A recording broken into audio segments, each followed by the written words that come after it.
Hey, what's going on, guys? Welcome back. So today I'm going to talk about the benefits of using a VPN for gaming. So if you're not familiar with VPNs or how they can be useful when you're gaming, I'll talk about that and also talk about some of my favorite VPNs that I would recommend to you guys. That would be Express, Nord, and Surfshark. But if you want to jump straight to the links to pricing, discounts, or full reviews, you'll find everything you need in the description down below. Okay, so me personally, I use a VPN to sometimes circumvent my lag issues. I'm not exactly blessed with the best of connections, so sometimes I just tend to use a VPN to connect to a better server in gaming. So, a lot of people that may have lag issues or latency issues, a VPN will essentially help by connecting to the VPN server that's closest to the gaming server. So let's just take a look at the map here, and I've got an example here. So you want to find out where the server locations are for your game. In this case, we're taking a look at Call of Duty just as an example. So if you take a look at, for the sake of the example here, Italy, let's just pull up NordVPN since we have a map design here. This is one of the cool things about NordVPN. You can kind of refresh your geography here. So as you can tell, Italy is right here. This big land right here, and there are no servers in Italy, but the closest server to Italy is the Frankfurt server. And of course you can try all these servers out, but the closest one is the Frankfurt one. So naturally here I'd want to connect to Frankfurt in this case, and as soon as I'm connected I could just double check. I could go to what is my IP address, and as you can tell I am connected to the German server, and we have a German IP address. Not just that, of course, I'm also protected at this point. There are no DDoS attacks that can affect me, and I could potentially fix my ping issues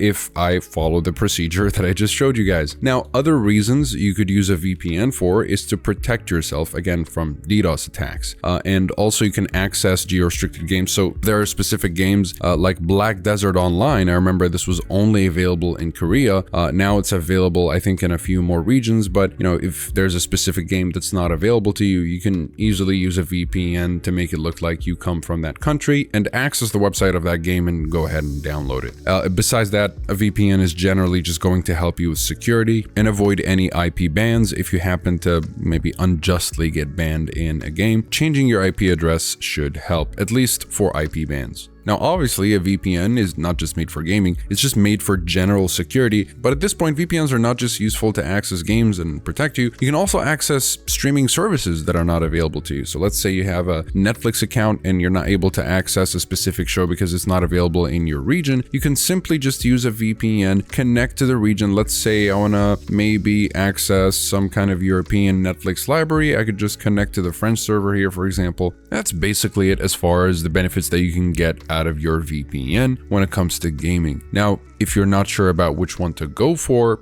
I'll just give you a quick recommendation. I mean, ExpressVPN would be the best of the best overall if you're looking for the easiest to use, the most consistent and reliable, and with that 105 countries, and you'll be able to secure up to 8 devices per subscription. And if you just generally want to feel as safe as possible when you're on the internet, ExpressVPN is the way to go. Now, if you're looking for a more well-rounded option that focuses more on speed, then you can go with NordVPN. NordVPN arguably is the fastest VPN in the business thanks to the NordLynx protocol, and they've been upgrading their country count. Recently, they've added more than 30 countries, so they've upgraded the roster from 61 to 97. So that is a lot of countries that they've added lately. So yeah, they are definitely updating the VPN, and not just with countries, but you do have a bunch of other bonus features that can be very useful in a handful of situations. So at this point, you have 97 countries at your disposal, and you'll be able to secure up to 6 devices per subscription. And so this is the best well-rounded option that offers a lot of features for a very reasonable price. Now, if you're looking for the best value option that basically gets the job done at the cheapest possible cost without sacrificing any of the features they usually get with more expensive VPNs,